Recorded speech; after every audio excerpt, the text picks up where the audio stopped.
Welcome to NC Wine Snobs as we savor the world one sip at a time.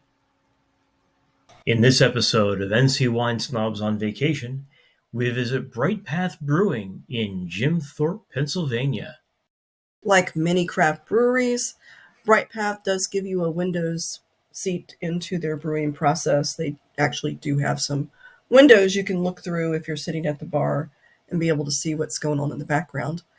They also have some games available if you want to enjoy a pint and hang out with some friends. They have a bowling game, and they also have a shuffleboard game. So, fun and games, but we're really here for the beer. So how about we go ahead and crack on with that? All right, so we start out with the Hackleburning Lager. It was really a clear golden color. Crystal clear. So it was a really golden color beer, very clear, no haze to it whatsoever. Found that it had a very bready nose, citrus hit up front with a soft finish, kind of like it reminded me of light white toast. See, I caught the citrus nose, but I don't know that I caught any of the breadiness. And definitely crystal clear with the straw color. It did have some of the citrus pith flavor. So it caught some of the bitterness like you would of the pith of a citrus peel. Definitely some grapefruit notes to it. After that, we tried the Vienna Lager. It was a little bit darker, more of a light caramel color. It was crystal clear. Smelled of like a freshly toasted wheat bread.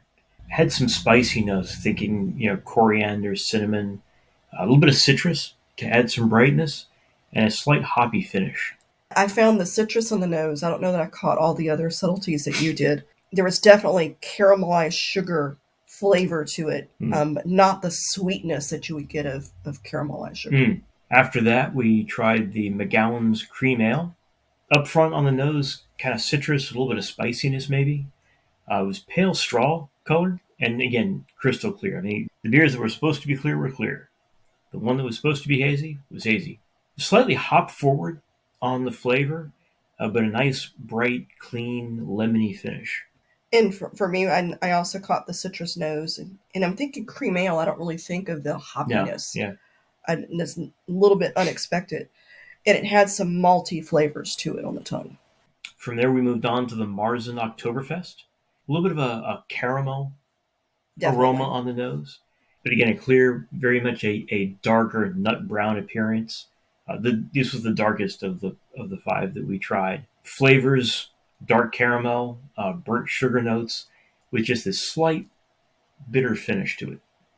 Yeah, and I found it to be very malty and a lot of caramel notes, and then butterscotch flavors as well. I can see that, absolutely. And then we wrap this tasting up with Lock Number 1 Hazy IPA. And this was a hazy IPA lovers hazy IPA. Grapefruit, orange on the nose, that hazy, pale, kind of dark lemony yellow. Interestingly, got some pine, some grapefruit, and even a little bit of spiciness on the notes as well. And I found it had a definite citrus nose and some pine on the nose, but also some rye spicy flavors to it. So some nice offerings at Bright Path. It is a interesting little stop to take right on the outskirts of Jim Thorpe. It's close to the memorial for Jim Thorpe. If you happen to be in the area to stop by, keep an eye out for the memorial, and Bright Path is just down the road from it. And of course, the tie-in there is that Jim Thorpe was born a Native American, and his Native American name actually meant Bright Path, and so therefore, Bright Path Brewing. If you're in Jim Thorpe or near the area, we would certainly suggest stopping by for a pint or a tasting, especially if you like your beers on that more hoppy side. That's kind of where they seem to tend to congregate. And when you stop by, make sure you tell them the Snobs sent you. If you enjoyed this video, be sure to hit that like button and subscribe to the channel with the notification bell turned on.